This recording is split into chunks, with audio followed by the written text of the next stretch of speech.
To Love and Be Loved by Madison Burke. We accept the love we think we deserve.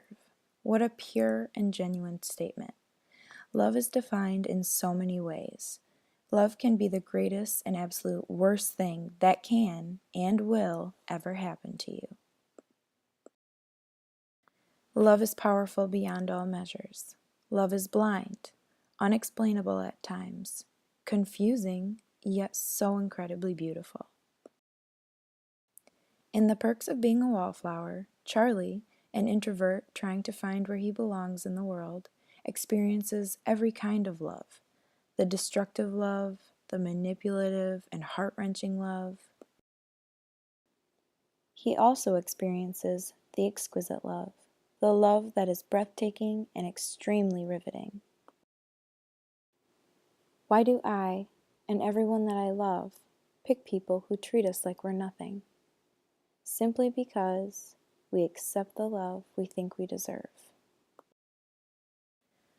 Charlie's response couldn't be more accurate. We think we know what we deserve when it comes to love, but in all reality, we deserve much more than what we give ourselves credit for.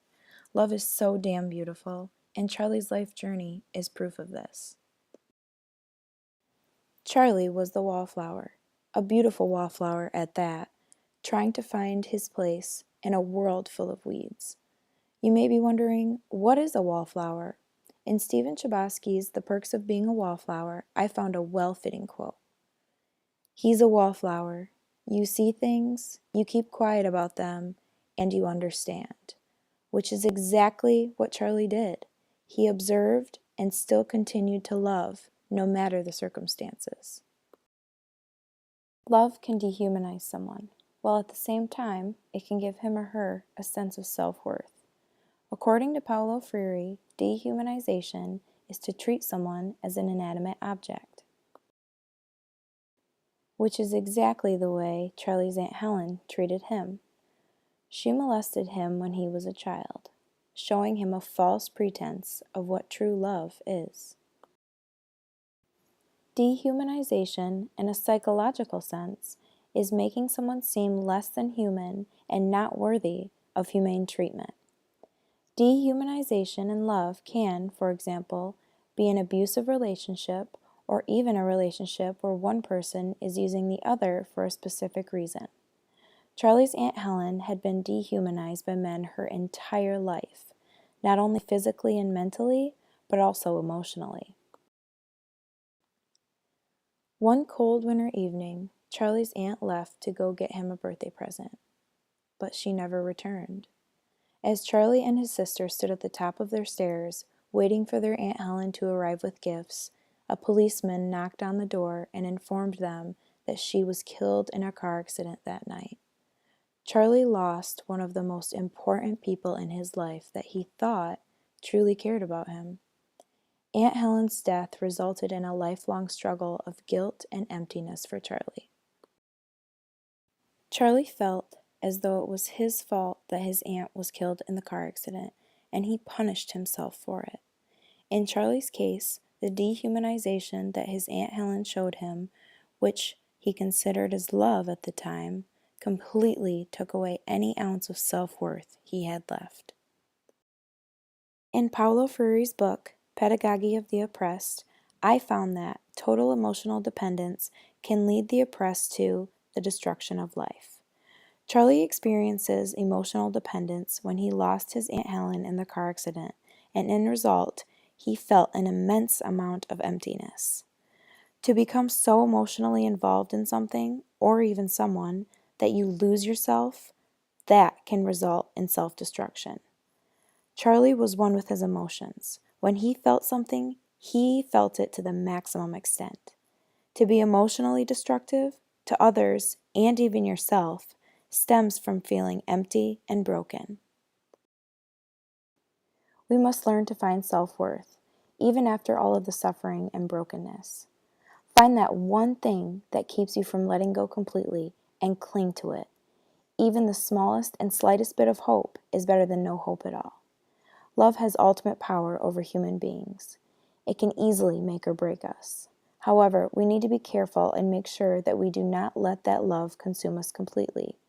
Let love in, but do not become dependent on that love. Charlie let several different kinds of love into his life. Maitri in Sanskrit means loving kindness. It is also translated as unconditional friendliness. I found on the web that Pema Chodron was a beloved teacher, author, nun, mother, and Buddhist who set several examples of living a Maitri-based life. In Pema Chodron's book, When Things Fall Apart, she states, "Things falling apart is a kind of testing and also a kind of healing. We think that the point is to pass the test or to overcome the problem, but the truth is that things don't really get solved. They come together and they fall apart. Then they come together again and fall apart again. It's just like that. The healing comes from letting there be room for all of this to happen. Room for grief, for relief, for misery, and for joy." My best friend once told me, "You have to let yourself feel everything in order to heal everything, as much as it hurts to feel." This too related to the movie because Sam, Charlie's best friend, helped Charlie realize that it is okay to feel the pain, the heartache, the emptiness, and misery. But through it all, she taught him how to still hold on to the little hope that he had left. And in a way, Sam herself was Charlie's last ounce of hope. It's hard to find hope to cling to, especially when you've reached rock bottom.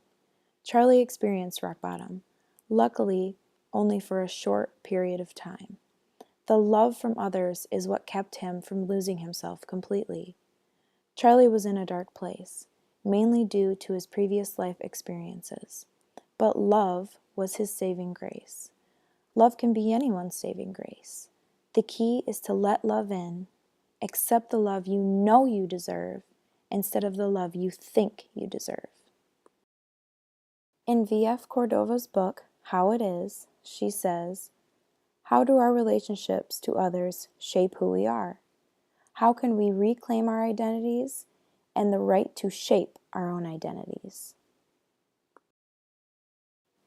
Sam and Patrick were Charlie's saving grace.